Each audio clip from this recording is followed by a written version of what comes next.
love it with some passion. Rubber band and the money that keeps stacking.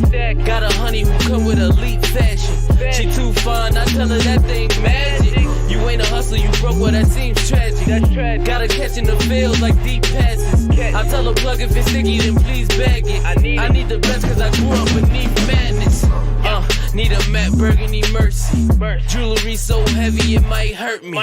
Smoking extra kill, that extra seal. Whoa, Buffalo money need extra bills till I'm eating so much I got a breakfast. What is going on, ladies and gentlemen? It's your boy Jay Spence, and I'm in tonight for my man Steros for the Girls. He's out and about, but I'm here with my brother, my all-bro Po, and my man Antoine Staley, and the Chop Up crew is back, and we are here to talk about this, well, I don't know how I want to describe it, but we are here to talk about this last weekend's games and then heading into the game against the Jets. So I think this is a good episode to have Antoine come back to the show because obviously the Jets are on a 2-game losing streak. The Bills are on a 2-game losing streak.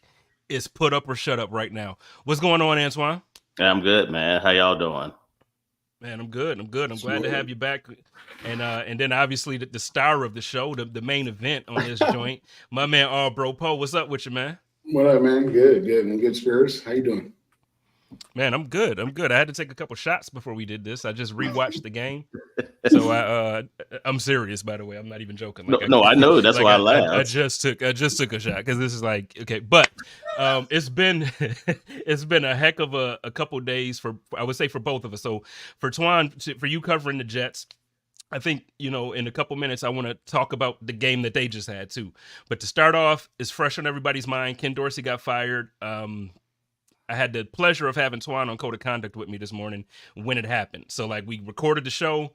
Then the news came in. Then we was like, oh, crap, we recorded too soon. So we jumped back in and re-recorded it. Y'all got us working over here at Buffalo Rumblings. But let's get right to it.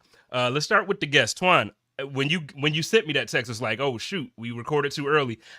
What went through your head when you saw the headline go across your phone? I mean, I wasn't too surprised, but it just happened. I mean, the timing of it, definitely. Look, the offense hasn't gone the way that it's supposed to be quite honest with you. I see people already tanking. I kind of see that's kind of what I'm dealing with Jets fans right now. But the offense hasn't played the way it's supposed to. But I think it's a deeper issue too. I think coaching. I think we kind of saw that last night. Special teams, they made a blunder. Had you not made that, then you win the game. And obviously, you're in a much different spot than what you are right now, as far as the Bills are at 5-5. But yeah, I just think kind of what you alluded to. They had needed to blame somebody for underachieving this year, at least so far. And, Ken Dorsey had to ask, right now. But, Sean McDermott is under a lot of fire. Obviously, Leslie Frazier's no longer there. Ken Dorsey's no longer there. I think their special teams has been a bit of an issue, too, as well. I don't think a lot of people, we kind of touched on that, on Code of Conduct this morning. Like a lot of people weren't necessarily talking about that either. That would be something I would like to see him address a little bit more. But the fact of the matter is, if they don't make the playoffs, then, all bets are off, it seems like right now, because I think ultimately the Bills have a window, especially the AFC, and they need to be able to take advantage of it, especially with a franchise quarterback like Josh Allen. And you know what? You just mentioned the special teams part that we talked about this morning. And before I swing this over to Jeremiah, I wanted to, so one of the things that I always used to talk about, and I used to get dragged, man, so I'm a big Andre Roberts fan. I know obviously at this point his career is behind him. I get it. But when he was in Buffalo, a lot of fans didn't like Andre Roberts because he never broke it for a touchdown. But I was huge on field position and helping the offense. And in 2020, the year that everybody thought that Josh Allen had his MVP year, he was the runner-up to Aaron Rodgers. That was the year that, it was COVID, so everybody was, just surprised by what we saw from Josh Allen. And I went back and looked at it because, I wanted to make a point to somebody who I bookmarked a while ago. So I went back and made my point. The thing is, that year that we talked about Josh Allen being so great and the offense being so dynamic, we averaged, our average starting field position was on the 37-yard line. Now, I know that might not sound like a big deal. Man, if you kneel in the end zone, you're starting at the 25. I'm going to tell you what 12 yards means. That's a first down you don't have to get. It's huge. Yeah. It's a first down you don't have to get. So when you start at the 37, technically, if you look at it, you need 3 first downs and you're in field goal range versus you need 4 first down. And I know that sounds like nothing, but when you add that up for the game, that means you're in order just to get 3 points, you're taking away possessions. Like, you don't need those possessions in order to get points or to get a touchdown. Bro, Poe, let's talk about your reaction to Ken Dorsey being let go, and then you can tell me if I'm wrong about the Andre Roberts and the special teams part there. No, you're absolutely right. But like, you're kind of explaining, and I would do this first. You're kind of explaining what McDermott means, and by the term that we all hate, complimentary football. And so, like, if the special teams is putting your defense in bad positions, if the offense is turning the ball over on the -40, as you talked about yesterday, it makes it extremely hard for the defense to help you win a football game. And I think that's what's most frustrating about yesterday's game, is that you did put us in those positions and the defense did hold their ground, and you still didn't come out and help us out in the second half or whatever. As far as Ken Dorsey, like, I don't blame yesterday at all on Ken Dorsey. I think yesterday is not a good example to use when talking about firing him. I do think, however, he has been not very good for the majority of the season, whether that's the reins that McDermott has on him or whatnot. Like, he has just not been a good OC. And not even like last year, he struggled too, even though he had good numbers last year. And I've been seeing a lot of these mathematicians on here tell me how good he's been doing as the OC. I don't give a damn about Moneyball at all. Like, analytics don't tell you half the story. If you sit there and watch the game yesterday, even though they had top 5 performances in offense and whatever statistics that you want to say, we saw the offense struggle yesterday. And if you watch the game, it's not an analytical game while we're losing. So I do think the firing is was warranted. I just don't blame it on the last night game on Dorsey. Now, real quick, Spin in the comments says if we lose out, we could possibly get a top 10 pick. Then it might be possible to move up for right here. They're talking about Marvin Harrison Jr. Oh my God! Like, how he gets drafted. Here's the thing. wait, Antoine. Before you do, because I want to say this. I'm gonna give it right to you, but I do want to add this to it. I want you to know right now, if the Bills lose next week, we're in 9 as far as draft position. So this isn't as far off as Spin is saying. So, but go ahead. So answer how you want. But the Marvin Harrison ain't happening. But go ahead. No, I was gonna say, yeah. Either with them or the Jets are gonna be in position. Like, I mean, they're gonna might possibly have a top 10 pick if they lose. But the point is, like, people have to stop where they're like, oh, just take, because they believe the only way to find good talent throughout the draft is being in the top 10. No, if you're a good franchise and a great organization, you can find great talent like in the 20s. Like, look at Dalton Kincaid, where he was taken. Like, man, he was in the 20s. Like, you can, if your organization is at the top and good at what they do as far as draft scouting, it shouldn't matter where they pick. Either way, they're going to find good players. It may be a certain player that you fall in love with in the draft process. And look, I love Marvin Harrison Jr. I think he's going to be a stud in the league. But you probably ain't going to get him, because I think he's going to be a top 5 pick, to be quite honest with you. When you talk about the Bears having the chance to get him, or, the Giants potentially, or whatever they want to do. But the fact of the matter is, like, the Bills are in a position. They have a franchise quarterback. They're not a team like the Jets where, I mean, yeah, you have Aaron Rodgers, but Aaron Rodgers, he even said it himself today. He doesn't know how much time he has left. He might play one more year, possibly. And that's it. Like, they're not in a good position like the Bills are, where you have a franchise quarterback, and they don't need to search for, they don't need that top 10 pick, because they already have that franchise guy for years to come. Other teams envy that. So yeah, they say that just lose out. Nah, come on, man. Like, the Bills are better than that. They're much better than that, and I still think they're a team that could potentially challenge to get into the playoffs. Hey, Jeremiah. Oh, go ahead. You have something? The problem with the problem with this idea of, like, how you can go from a team that consciously wants to get in the playoffs to tanking, that's not a thing. You can't just change the makeup and DNA of the players. Like, they're struggling right now on offense, but the players are not going to go out there and be like, yeah, let's tank. And McDermott's not going to go out there and be like, yeah, let's tank so I can get fired. That's not going to happen. The only way that you could do that is by cutting some of these players that want to win, and then bring in guys with money that we don't have. So there's no way to tank for this organization right now in a way where the players are going to go out there and be like, yeah, let's throw this game so we can get a high draft pick. That's not the makeup of this team, because we've been to the playoffs the last 3 years. If we were the Bears, where we haven't, you can go out there and be like, yeah, let's go tank. That's just not where we're at right now. And not to mention, like, these players have to put good stuff on tape too. Like, whether they're going to be in Buffalo or wherever they're going to be at next year. Like, they don't want to put bad film on tape because they stick with you like forever. So you want to make sure, like, whether you in Buffalo or wherever you're going to go, like, you're in a good situation where you're going to have that good film. So you can, it's a resume. It's like your resume. True, but Twan, like this has been something for me since I've like really started to understand the level of professional sports. Like,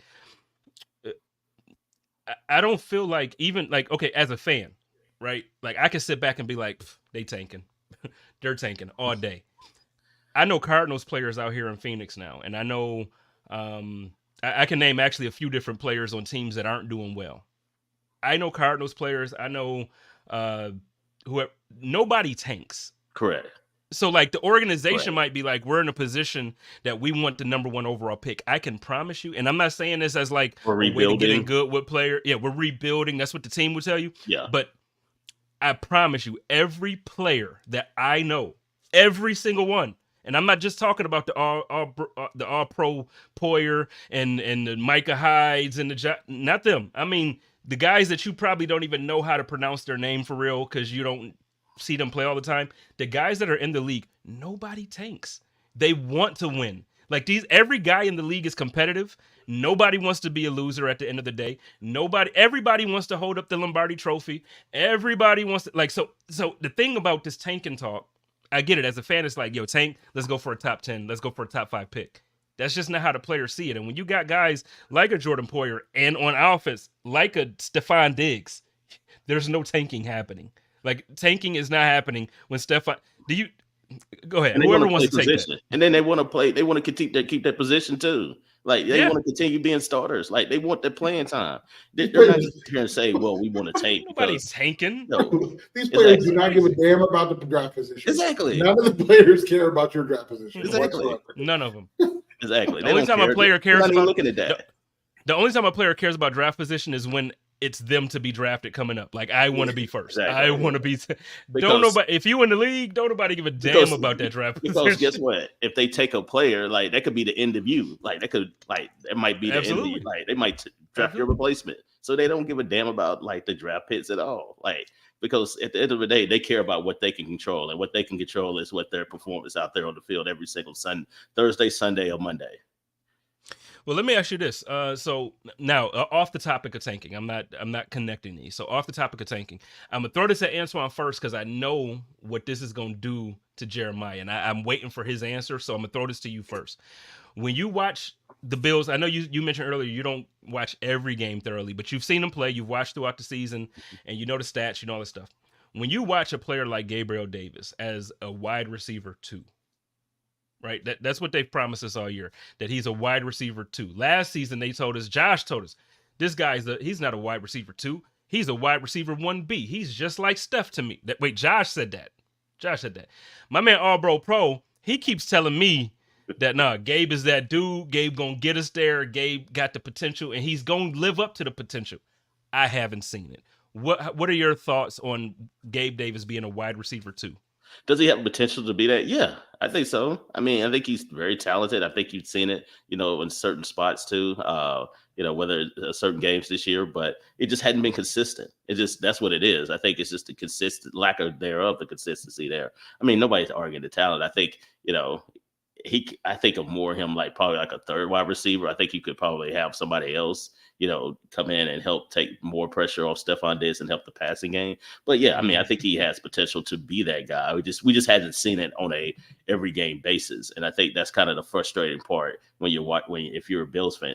I'm not a Bills fan, but just watching them, like it's some games where he comes out and he balls out and has a really good game, and then others you just kind of you don't see him as much, though he's not flashing as much. So yeah, I definitely think the potential is there. You just like to see more consistency from him. All right, I'm ready for it. Let's go. I don't disagree with what Antoine is saying. I do think that the consistency part I would like to see a lot more of with Gabe. I also don't think that the consistency is all on Gabe.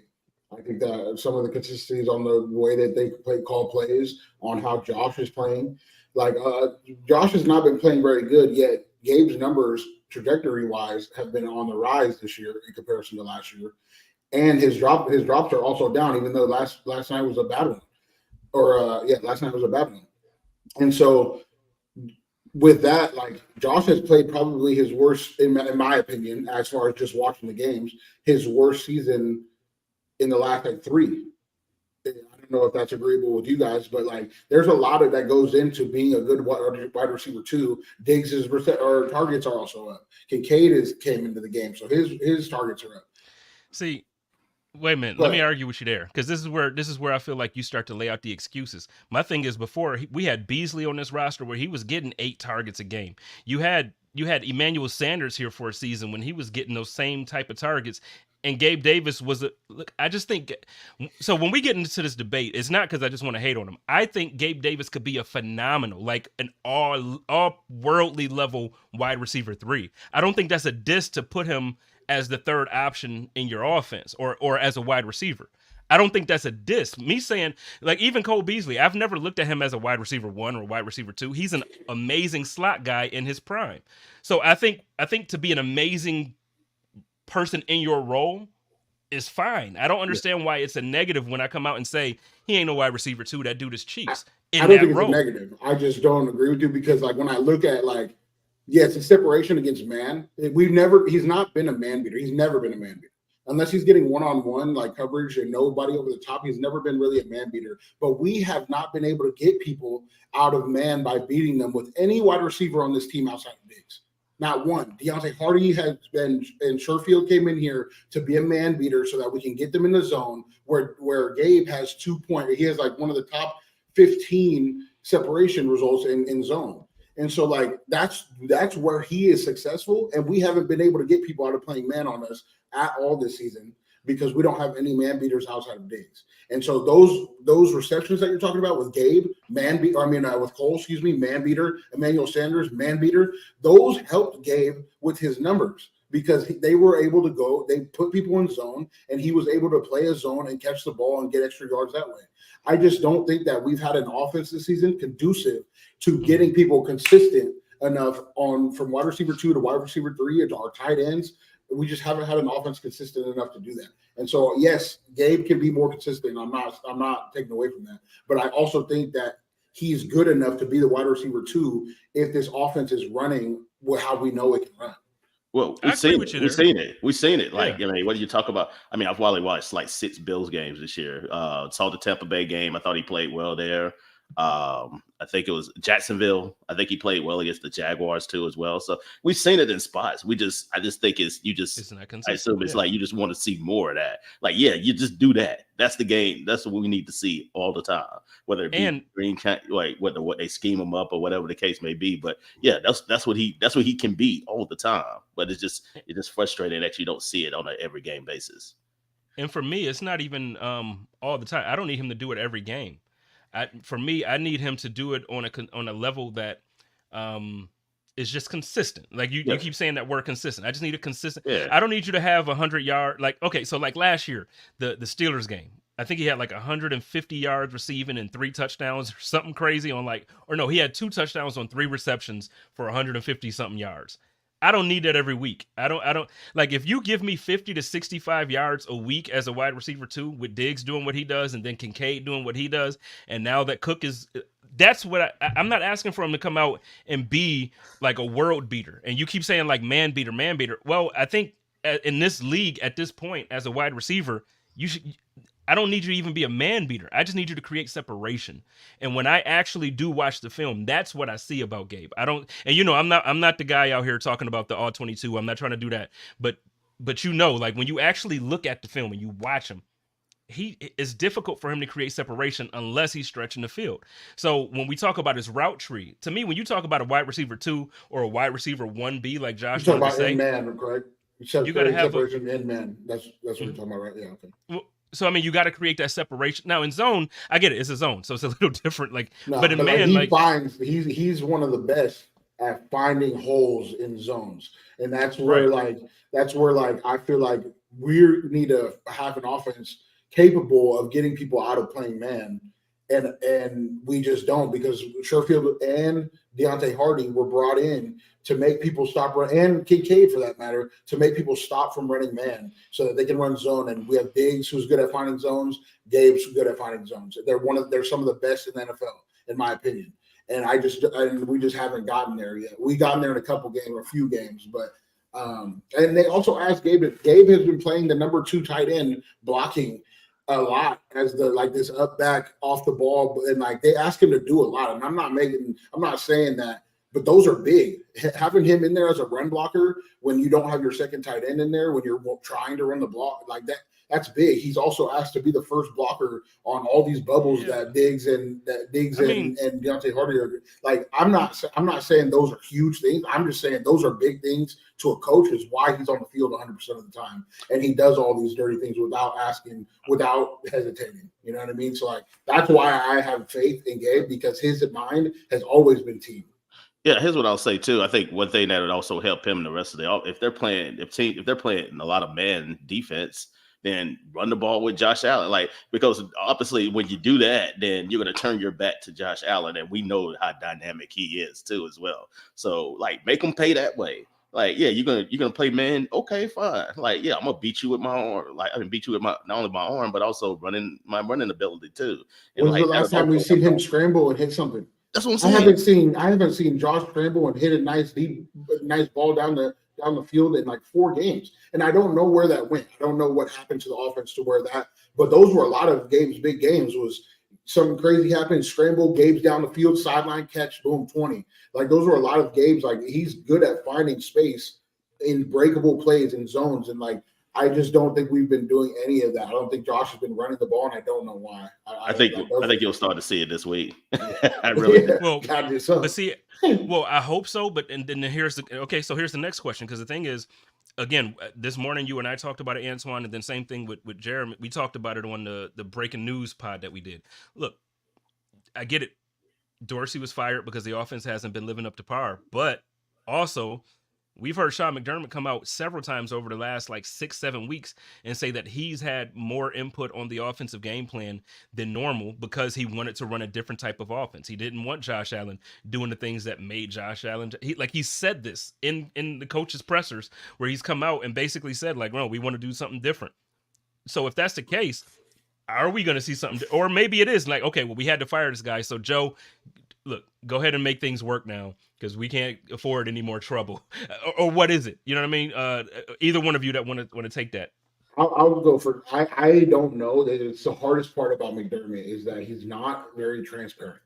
So I don't know whether or not that was because Ken wanted him to sit in the pocket and be a pocket quarterback player. I don't know if it was Ken. I don't know if it was McDermott trying to run the clock down so that their defense isn't on the field as much as they have been, but that hasn't been working because our defense has been on the field more than half the game, or more than half the game most of the time. So I don't know if it was McDermott or if he's just saying that he has some input or he really doesn't. I can't tell how to read McDermott. This doesn't seem, he's a defensive coach, right? He's a defensive minded coach.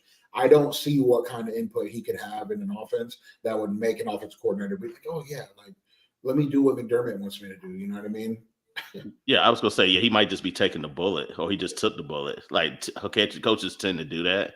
So I'm curious to see, like I say, especially with Joe Brady running the shots now, the wrinkles that are going to happen, because obviously the system's going to stay the same. But, I imagine that's going to be one thing that does change, especially considering the Jets have had problems stopping mobile quarterbacks at times this year, whether you talk about, Tyrod Taylor or Dak Prescott and things of that nature too. And also running the football too. I think it'll be a lot more emphasis as well, because the Jets have one of the worst rushing defenses in the NFL. As good as their defense has been this year, their Achilles heel, especially after losing Al Woods in the middle, stopping the run. And I think we kind of saw that, whether you saw it on Sunday night against Josh Jacobs or, a few weeks back against Saquon Barkley. Yeah, I definitely think you're going to see more of an emphasis to run the football this upcoming week.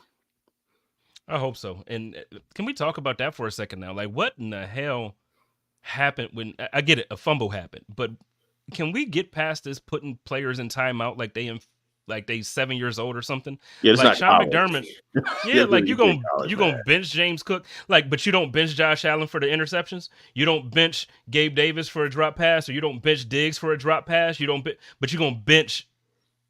I just don't. It don't make sense to me. Yeah, Nick Saban doesn't even do that at Alabama. Like he might yell at you. I mean, but yeah, you got to treat these guys like like if you start doing that, then yeah, you're opening a whole different Pandora's box, because everybody's gonna make mistakes from time to time too. Now, if you consistently making them like for like a whole lot of them, then yeah, I mean, eventually you're gonna find yourself without a job. But yeah, it's like you said, like I mean, Josh Allen turned the ball over multiple times. Yeah, I I'm mean, gonna where's the assume. accountability in that? I'm gonna assume because Jordan told me that when they were going off the coin toss, that he said, "Yo, if we win the toss, we're gonna take the ball." I'm gonna assume that if that first fumble didn't come on the first play of the game, that he wouldn't have been benched. But I think because we wanted to take the ball, we had a script to go down and score a touchdown. We fumbled on the first play. For the second week in a row, we turned the ball over on the first play of our first offensive drive. I think that was just really like a pissed off moment for McDermott, to where he was like, dude, we just took the ball on purpose to go down and score, and you fumbled it first play of the drive, and now we're on the defense minus 40 in. And that's you can argue, is that a high head? Well, yeah, it is, sure. Like James Cook is nice, so like keep him the game, whatever. But I understand the pissed off frustration that he had because we just took the ball and fumbled on the first play of the game. I definitely understand it. Well, I understand. Hold on, real quick. I understand the frustration, but the issue that I have with it is that, look, he's been doing this to every running back that's been in Buffalo since he's been a coach, other than LaShawn McCoy that 1 year that he had him. He's benched Motor Singletary. He's benched Zach Moss. He's benched every guy that's come in kind of sort of that left that was backup roles, but not really here. Like, he's benched everybody that's done it. But the thing is, we don't even focus on the run game enough for you to really be that pissed off at these guys, man. Like, let these guys get into a rhythm. Let these guys really, like, this is James Cook's second 100-yard game this season. And he's been running well all year. We don't give him the ball enough to consistently give us a game like last night. And then last night, he fumbles on the first play, and then you don't play him for the first half?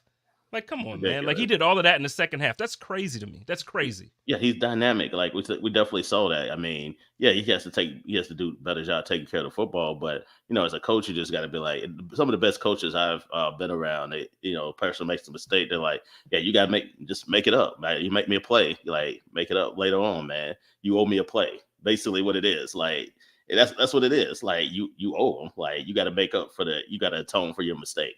And I think James Cook would have done that. I mean, he was balling out last night. He was really like, they have a dynamic playmaker in him, and they're crazy if they don't use him, especially, like I say, in a game like this where, the trouble Josh Allen has had against the Jets defense coming up, and, the problems that they've had stopping the run. So that would be just insane if they don't take advantage of that.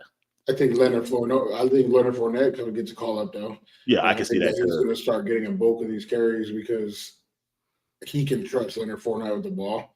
And whether you agree with it, whether you agree, because to be fair, Latavius Murray had a good half.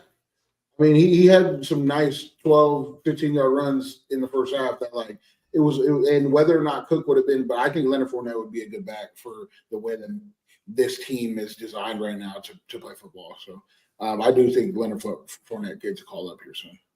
No, I agree.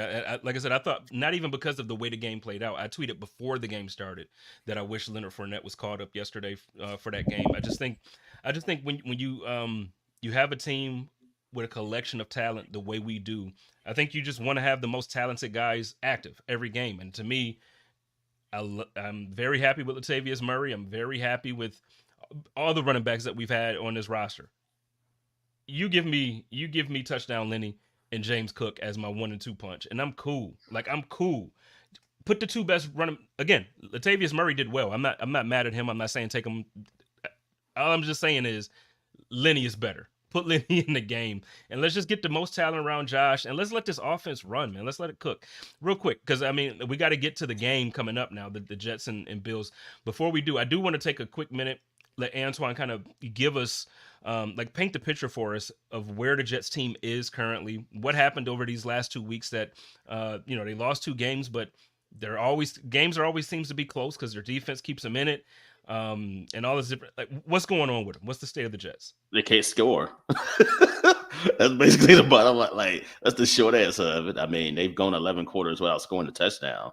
I mean, they have not scored a touchdown since the first quarter of the game against the Giants on October 29th. I mean, they lost to the Chargers 27-6, excuse me. Didn't score a touchdown there. They've relied a lot on their special teams with Greg Zuerlein and Thomas Morstead. And then the same thing against the Raiders, too. I mean, they had opportunities. They shot themselves in the foot with penalties. They had a touchdown. Breece Hall got called back for a holding penalty by CJ Uzama. And then they couldn't find the end zone. And then that's basically the bottom line. If it's not penalties, it's been, lack of, kind of the play calling has been really questionable too. We talked about Ken Dorsey. Also, Nathaniel Hackett's been a big question as well. His offense just doesn't work as well without Aaron Rodgers. That's basically the bottom line of it. And then it's lack of creativity. You saw it. It's a clip going around. That Aaron Rodgers, he had the headset on and Nathaniel Hackett was calling the play, and Aaron was like, "Nah, that ain't it." Like that, and then they proceeded to, didn't get the first third down and ended up having to punt. So that tells you all you need to know about, the state of the Jets and offensively. But defense, they've been in games too. They've had problems stopping the run recently, but their defense is going to keep them in games, and it's going to be slugfest throughout the rest of the year, I believe. Jeremy?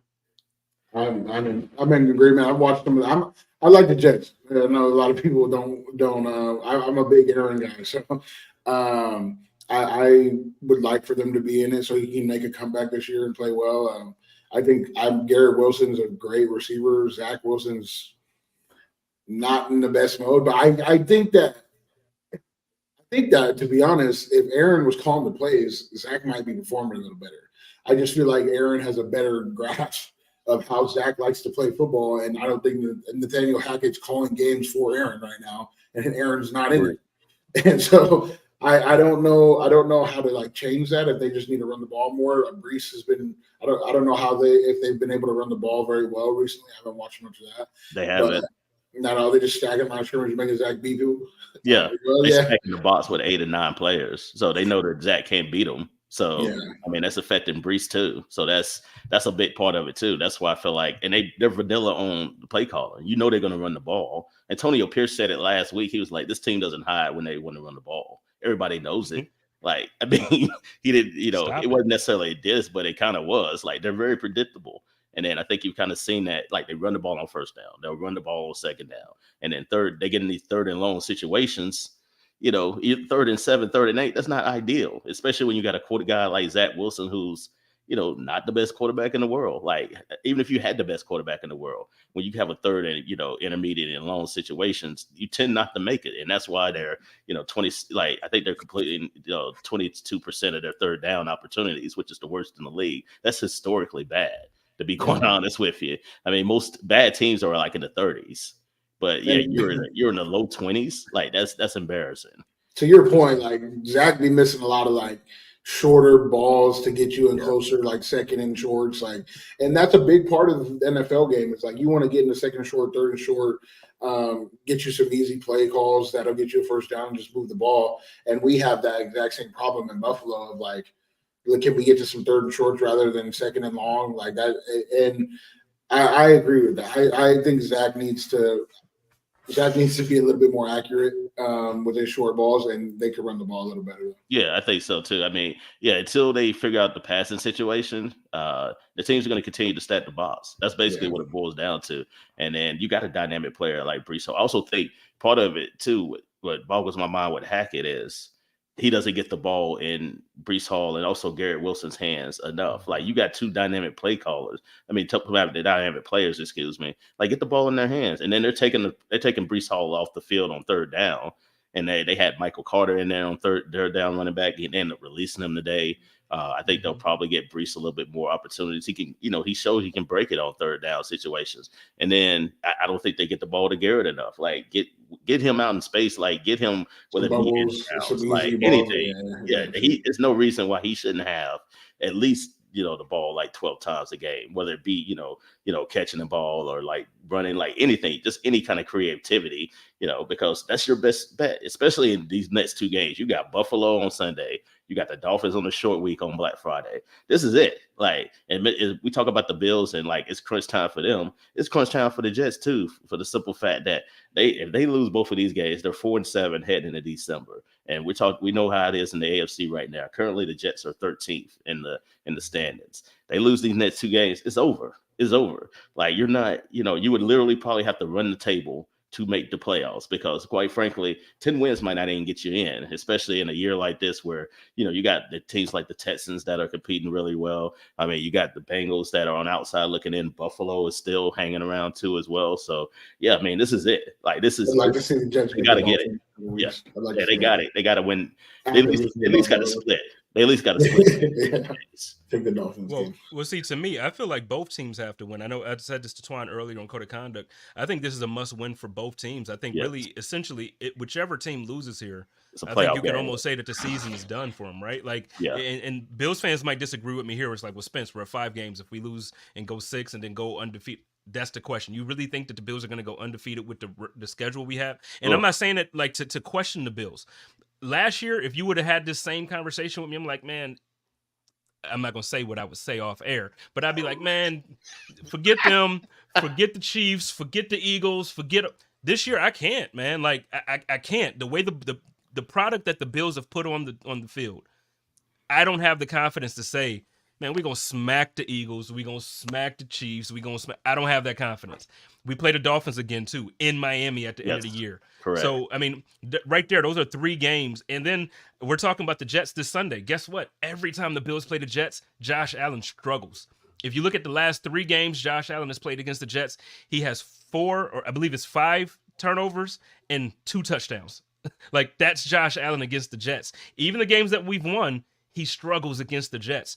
So, to me, Sunday isn't. I know my people's over at DraftKings got his favorite. Now it moved up already to 7 from 6.5. But I can't even see myself confidently saying, yeah, we're gonna win by a touchdown. Let me go ahead and put the money. Actually, what I did was I took the spread for the Jets actually before it changed, because I feel like they're gonna beat the spread. The game gonna be close. We're gonna win by a field goal. I'm still thinking we're gonna win, but it's gonna be a field goal. I think the Bills will win too, but it's gonna be tight. It's gonna be tight. Yeah.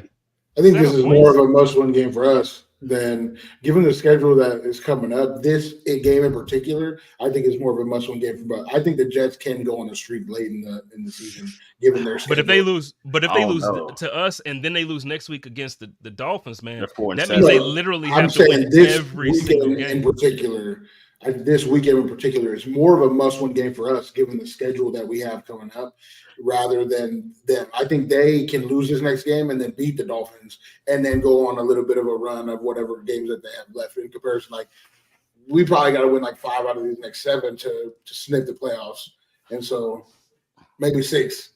That's fair. I mean, I think the Bills have the tougher schedule. However, like, yeah, even if you lose this game, I mean, like you said, you were to beat Miami, you still got to play the Texans, who are, CJ Stroud's been amazing. I think better than anybody anticipated. And you still got another game against the Dolphins, and you still got a game against the Browns, who, like I said, I think that they have the best defense in the league right now. And then, Myles Garrett is like on a mission. So yeah, it doesn't get any easier, man. Like, it is. Like, I agree. The Bills it is a must win for them, especially them playing at home and, considering the last couple of weeks. But yeah, I agree with Spence. I think this is a playoff game for, the winner and the loser. The loser, I think it's gonna be hard for them to make the playoffs, really. Yeah. Yeah. Well, let's talk about the game now, since we just we got caught up now on where the Jets are, what they're doing. I feel like both teams. And so I'll give you both a chance to kind of tell me if I'm right or wrong on this. But I feel like both teams, I think Twan mentioned earlier that the Jets have struggled against the run. I think since the Bills have kind of missed out on Daquan Jones and Matt Milano since week 4, I think the Bills have struggled against the run. So I think this game going into it, I think both teams are going to be trying to run the ball and trying to defend the run. If you want, let's start with Jeremy here. How do you see this game playing out, like game plan for both teams? If I'm not mistaken, I think since Milano and them got hurt, we've started stacking the box, and we've actually done worse against the pass than than the run, from what I've seen. We've been playing a lot of like man, trying to really stack the box against other teams. So I do see us doing that against this team, just like every other team has been doing against Zach Wilson, just stacking the box, playing a little bit more man over the top and making Zach Wilson beat us. I think that worked last time. I think we should have won a game last time, had Josh, you know what I mean? So I see it playing. If there's two ways it can go. If our offense is still struggling, then it's going to play out exactly how the last game played, and it'll just be whoever wins at the end of the game, last play, whoever has the ball at the end of the last play of the game. And then if our offense can get it together, it could be a blowout. Like it could go those two ways. I don't think the Jets can come in here and blow us out. But when's the last time you've seen the Bills blow out the Jets though? I mean, and I'm not being funny when I say this. I really think that the Buffalo Bills, I think that, well, no, let me say this different. I think the Jets have built the defense to stop the Bills before any other team in the league. So I think like they're built to play the Bills. So I just don't think that I don't remember us blowing that team out in 2 years at least. Yeah, their style is conducive to like playing the Bills very well. Like they have a very similar type style. So yeah, I think I agree with that. To your point, would talk about the run defense, as I mentioned earlier. They're 31st in the league in stopping the run. They're giving up 138 yards per game. You know, the team that gives up the most rushing yards in the league is the one that the Bills just played, the Broncos. So it goes to your point there. They probably should have ran the ball a lot more than what they did, to be quite honest with you, especially when you know how bad the Broncos have been struggling stopping the runs. But yeah, that's why I think, that's what it's going to come down to. Can the Jets be able to run the football effectively with Breece Hall and also get the passing game going? Because, as I alluded to, like they haven't been able to score touchdowns. And I think part of that is like Zach Wilson and, his inefficiencies at time and being one of the lowest rated quarterbacks there. You got to be able to, hit those intermediate passes, but also, make some big plays too in the passing game and call some game, like do have some creativity as well. But, Breece Hall can get going. I definitely think that'll help out the Jets a lot. But to your point, yeah, I don't see this. I don't see the Jets blowing them out. If anything, the Bills would blow them out, but I don't know if that's going to happen either, because like I said, I think this is going to be another drag out, slug out matchup. And kind of like what you saw in week 1, I thought the Bills, despite the turnovers, they should have won that game. They should have won that game, to be quite honest with you. And even, it took a magical punt return in order for that to happen. And to your point, Spence, last year when Mike White played, we blew them out, did we not? Not blowing out. No. They lost. They won by 8 points. It was 20-12, I want to say. So our defense was just the Jets had an opportunity to score at the end, and then Michael Carter fumbled. And then they pretty much put the game on ice there for the Bills there. But yeah, that was the game where they broke Mike White's ribs. Mike Milano. Yeah, Milano. That was like such a vicious hit too. And then Mike White ended up coming. We ended up talking about, Vince and I talked about this earlier. Like he ended up coming back into the game for whatever reason, which I thought was just ridiculous. Like how? And then he went to the hospital afterwards. And then he didn't play for like the next couple of weeks there because he had broken ribs. 2 touchdowns, 5 interceptions, Spence. That's what Josh has against the Jets in the last 3. Here, I'll look it up while you're talking. It's something very close to the reason I asked, because like it's been on Josh. I feel like the reason that these games have been close with the Jets, specifically on Josh. And I can say that I don't think that Josh, like I think Josh can come out and play well against any team. So it really just depends on how he plays, on whether or not this is going to be a blowout or a close game. Is it bad? Two touchdowns to 5 interceptions. Some fumbles in there too. Yeah, he got some fumbles in there. It's not good, bro.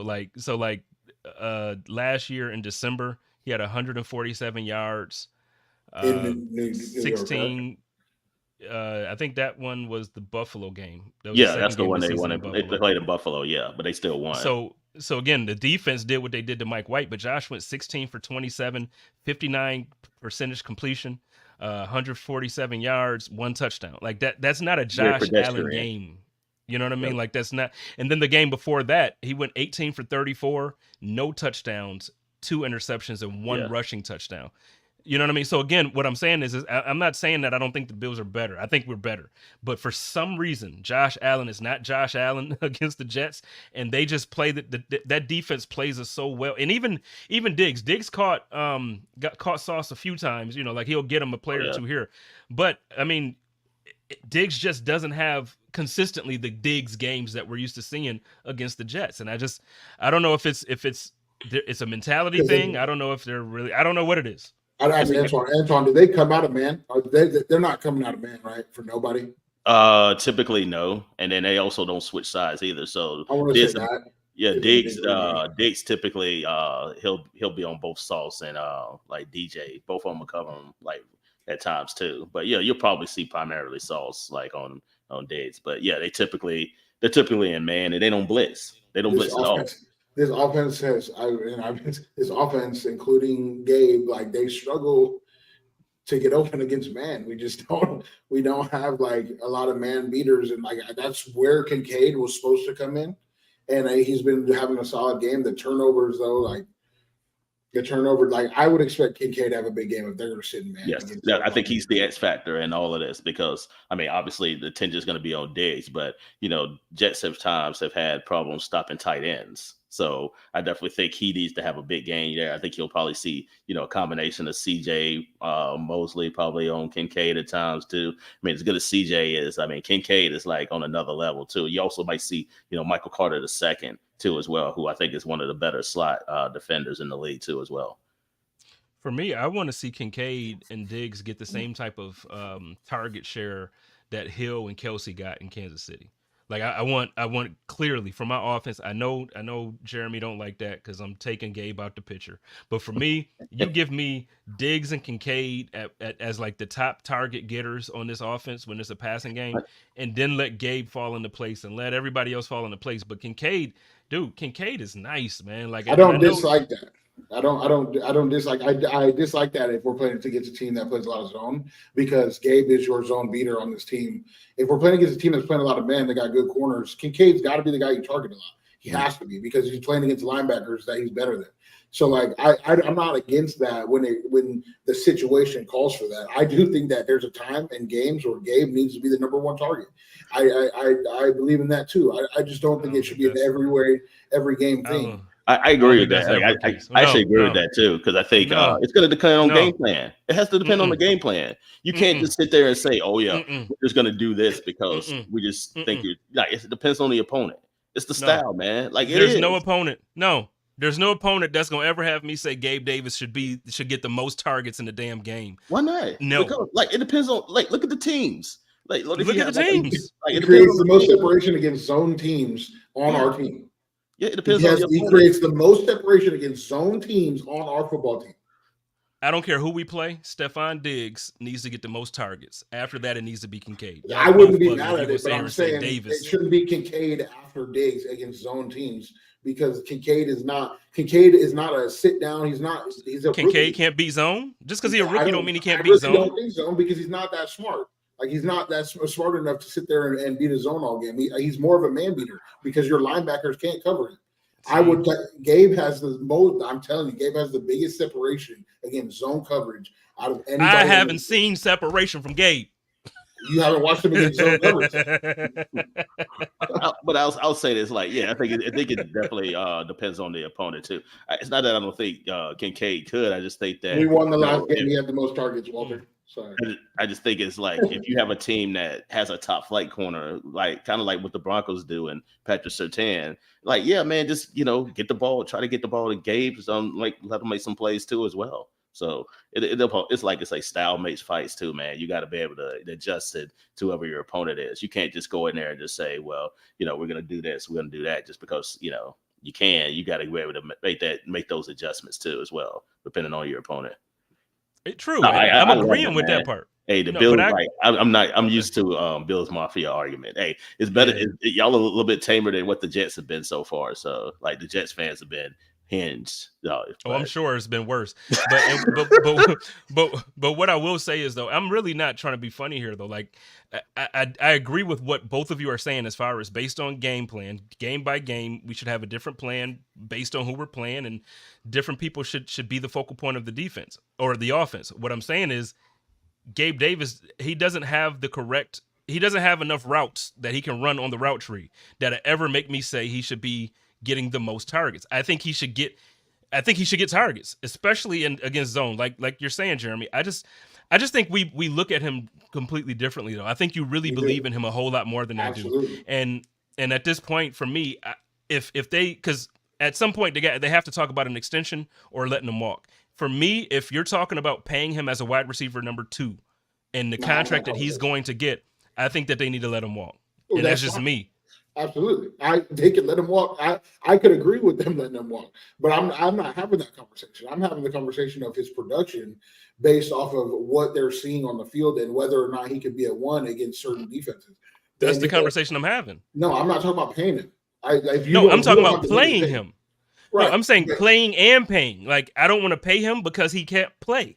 Like, he's not catching balls consistently. He's not putting yards up consistently. Like, what people will do is at the beginning of the season, he had 4 touchdowns in 6 games. So people will be like, he's a great number 2 wide receiver. He has 4 touchdowns. But one of those games, he had one reception for 34 yards, which was the touchdown.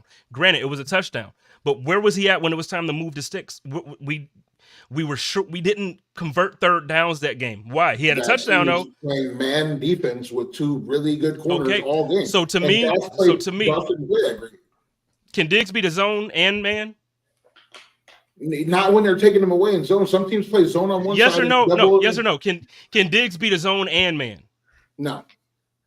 He can't because they're going to double. Cap. So, let's go ahead and move on it because you don't want to be honest, so we don't even have to talk about it. Because you just don't want to be because you love Gabe so much that you can't be honest. You're sitting here really saying that. I'm talking about straight up man to man. Can Diggs beat man and? If you're getting one-on-one coverage for but you just told everybody was telling me that Davis was a wide receiver 1B. He can't do that by himself when single coverage because Diggs is getting doubled. And you're going to sit here and keep taking up for Davis? This bum is dropping the ball. You crazy as hell, man. Diggs dropped the ball. Right in his hands. Drop that shit. Diggs dropped the ball, but last season, that man gave me 1,500 yards. That man can drop a ball or 2 here or there. Okay. Like you bugging. Like the difference of level of play between Diggs and Davis, man. And you sitting here riding for Davis like this dude is good. Fumbled the ball in clutch time. And I went hard on that. I said, I went hard on Kincaid. Wait a minute. I went hard on Kincaid when all the Bills Mafia was like, he's a rookie. You got to give him that fumble. No, he fumbled in a big moment of the game and potentially in a place where we could have scored and turned the game around. You don't get off for that. What I'm saying is you don't get off for that. And I'm smacking on Gabe too. That's what I'm saying. I keep my energy's the same, bro. My energy's the same. Davis, he gets this energy consistently because he's consistently not good. Kincaid, come on, man. I pull up every single stat from last season we could talk games. Last season, Davis led the team in drops. This season, okay, not as much, but he's disappearing. Against the Bengals, he had 0 catches for 0 yards. Get open. He had 2 targets. Why? Because he wasn't open. Get open. That was one game. No. You got me. No, for real, you got me tight about Davis. This dude is a bum, and you talk about him every week like he's great, bro. Like he's a Davis, bum. I'm going to talk about I don't. No, I don't dislike Davis. No, I don't dislike Davis. I like Davis. You do dislike Davis. No, dude, I can pull up posts right now. A few weeks ago, I can pull up posts right now where I say 2 games like this from Davis. Give me another one so I can start calling you consistent. I love it. I can pull up posts where I'm saying, "Yo, Davis." That's how you play wide receiver. You remember the Will Smith scene from Bad Boys when it's like, that's how you drive. From now on, that's how you drive. I talk about Davis like that. That's how you play. From now on, give it to me consistently. Pause. And I promise you, I'm going to hype you. The reason why I love Diggs every week is because he's consistent. The reason why I love Kincaid. Come on, man. Kincaid went through the first 4 weeks and had 20 yards in each of those games. 1 catch. Or 2 catches. Now look at his catches compared to targets. He had targets less because you had Knox and they were playing 12 personnel. The moment that you took The moment you gave him the tight end targets versus the guy you were paying $52 million to, he started making receptions, right? He did. You're paying that, bro. No, Gabe see again. What happened with these guys last game? What happened? What game? What happened with Kincaid and Diggs last game? Because Gabe had the most yards this last game. Where was Kincaid at this last game? Kincaid had a very good game. What are you talking about? No. You're talking about yards for a game. I'm talking about consistent play all season.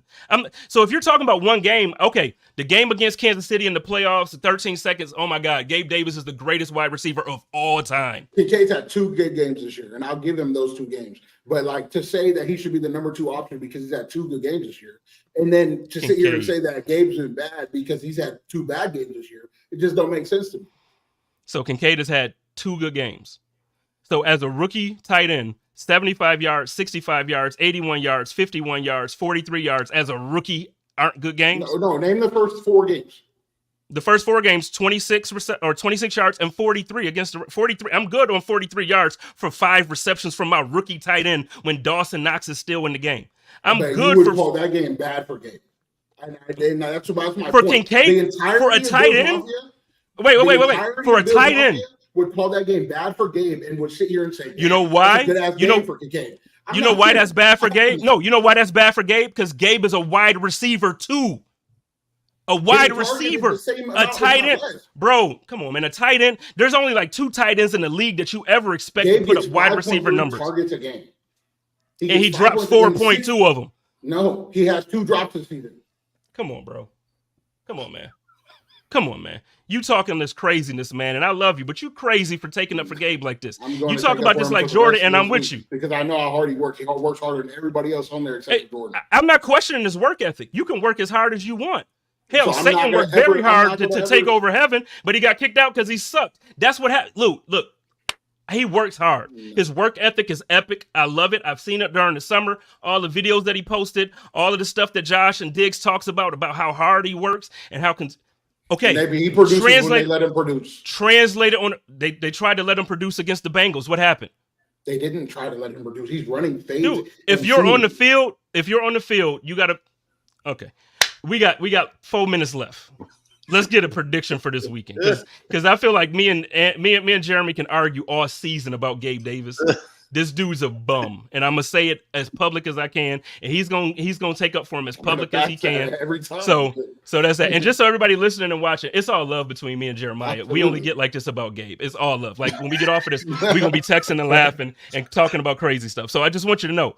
But okay, let's get some. Sorry. You said what? No, I was talking to Jason. Oh, okay. Well, Gabe had 3 drops going in the last night game. Okay, he had 1 yesterday that turned into an interception. Wasn't accurate. That Jason's not accurate. That's what I was saying. It was 2. Okay. It was 2. Matt told me to check my heart rate. I don't have my my Apple Watch on, so I probably should check. Mine's fairly high. I need to hit some of these sleeping pills or something. Let's see how y'all think this game is going to play out, though, real quick. We got 2 minutes left. Antoine, we just went on a whole argument tangent there. So why don't you give us what you think is going to happen, how it's going to play out, and then we'll get on out of here. I think, like I said, I think it's going to be another, knock 'em out, low-scoring game. Very similar probably to last year in Buffalo as well. I think it's going to come down to, which team can take care of the football and also which team can run the ball well. But, I like Buffalo in this one. I think James Cook is going to go off. I think they're going to use Josh Allen's legs a little bit more. And I think that's going to hurt the Jets defense a little bit as well. And, I think they're going to continue to struggle to score points. So, I think it's going to be, I'll go with 20 to 13 Buffalo in this one. 20 to 13. I like it. What you got, Jeremy? I've been wrong about this prediction for the last 3 weeks because I just feel like something's about to happen with this offense at some point, but I'm going to take it again. I'm going to go 33-17 Bills, and I'm going to bank on my guys to score some damn points finally. See, I'm going to go the same route, but I think it's for a different reason. I think now, not even because it's Joe Brady, not because that they let go of anybody, but I think, well, no, I guess it is because they let go of Ken. I think now with all of the questions, because now it's not just the national media questioning the Bills offense.